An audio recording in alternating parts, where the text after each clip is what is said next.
नमस्कार। मेरे इस चैनल में आप सबका स्वागत है। श्री गणेश महिमा। ओम गं गणपतये नमः। अष्टविनायक की इस यात्रा में आज दो गणेश जी का हम दर्शन करेंगे।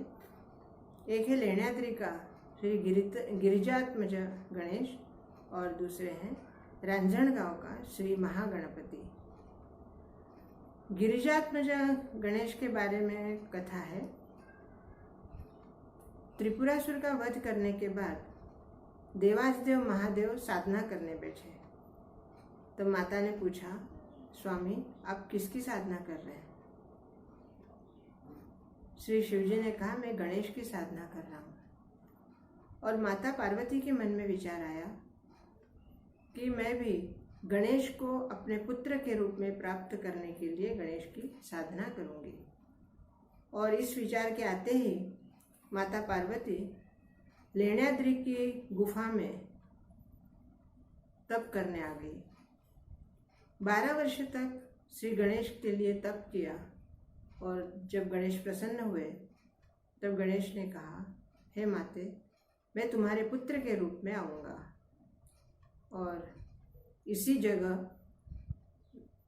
माता पार्वती को गणेश ने पुत्र के रूप में अवतरण किया गणेश ने।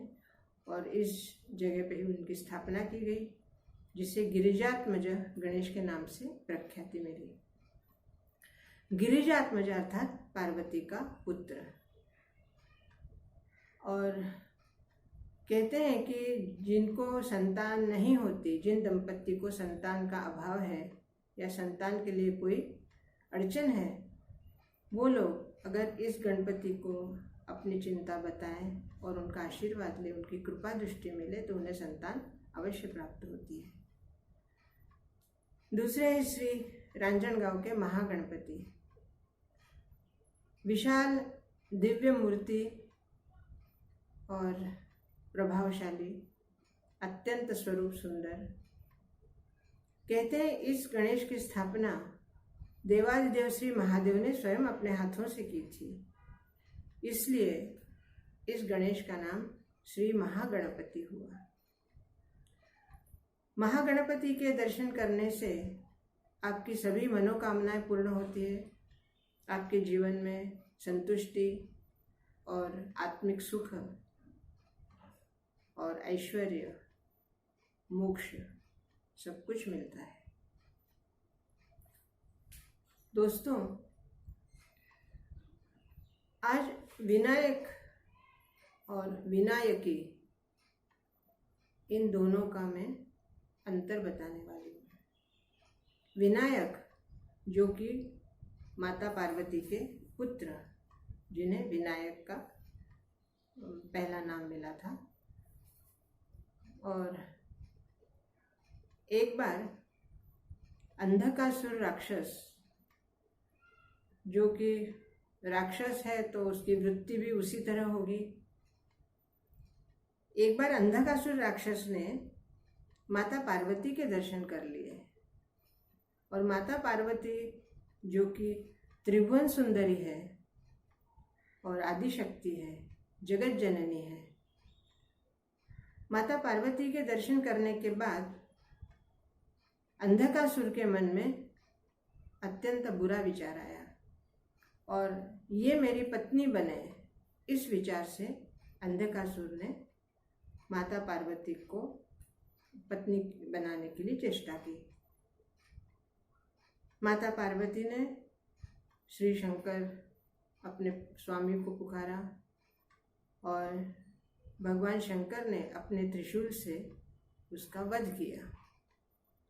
लेकिन त्रिशूल उसके आर पार होने के बावजूद भी अंधकासुर मरा नहीं। उसमें से रक्त के कण पृथ्वी पर गिरने लगे और प्रत्येक कण में से अंधका नाम की असुरी निर्माण होने लगी। और इस तरह असुरियों का प्रादुर्भाव बढ़ने लगा।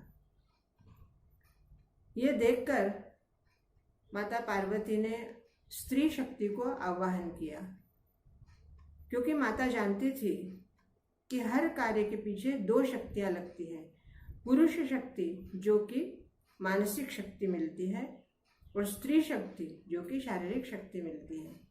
इसलिए माता पार्वती ने स्त्री शक्ति का आवाहन किया और सारी स्त्री शक्तियां जब अंधकासुर का जहाँ रक्त गिर रहा था वहां पे आई, उन्होंने सभी रक्त कणों को और रक्तों को पीना शुरू कर दिया।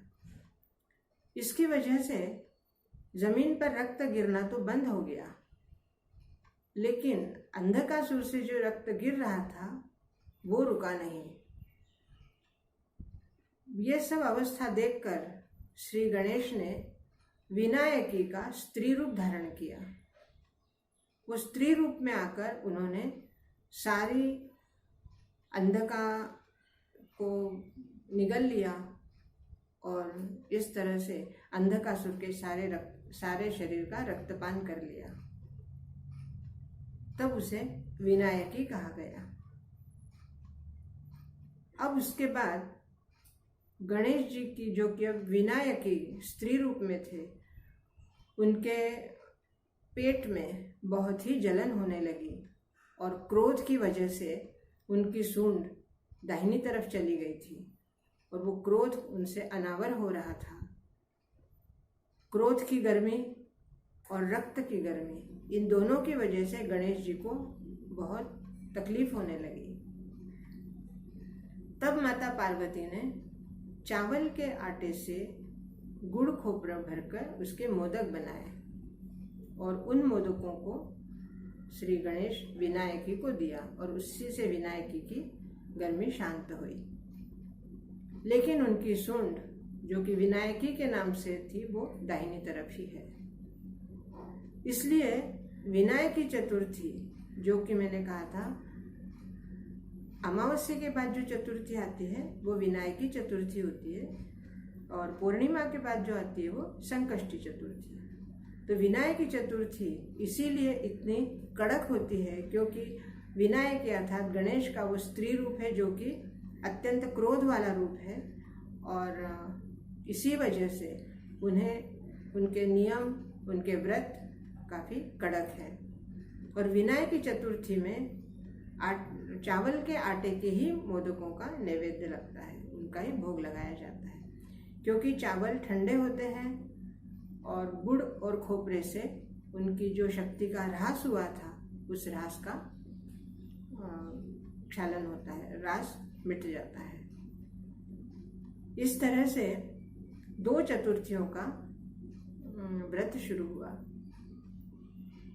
जिनके यहाँ गणेश का कुलधर्म होता है वो लोग, ऐसा सुनने में आता है कि वो लोग अनंत चतुर्दशी के दिन गणेश का विसर्जन नहीं देखते, अर्थात गणेश के विसर्जन में वो लोग शामिल नहीं होते। और जिनके यहाँ किसी उत्सव के रूप में या कोई अनुष्ठान या किसी मान्यता की वजह से अगर गणेश जी की स्थापना की हुई होती है तो अनंत चतुर्दशी के दिन उनका विसर्जन किया जाता है और उन्हें ये कहा जाता है कि हे गणेश, आपकी कृपा हम पर सदा बनाए रखना, हमारी बुद्धि को सदा सुबुद्धि ही रहने देना और आपकी कृपा से यश, कीर्ति, ऐश्वर्य, मान, सम्मान और आपकी सेवा, आपकी भक्ति हमें सदा मिलती रहे। दोस्तों, गणेश महिमा को आज पूर्ण विराम देती हूँ और इसके बारे में आपके जो भी विचार हों, जो जिज्ञासा हो, आप जरूर पूछ सकते हैं। बहुत बहुत धन्यवाद। मेरे इस चैनल को सब्सक्राइब कीजिए, लाइक कीजिए, शेयर कीजिए और कमेंट्स दीजिए। जय गणेश।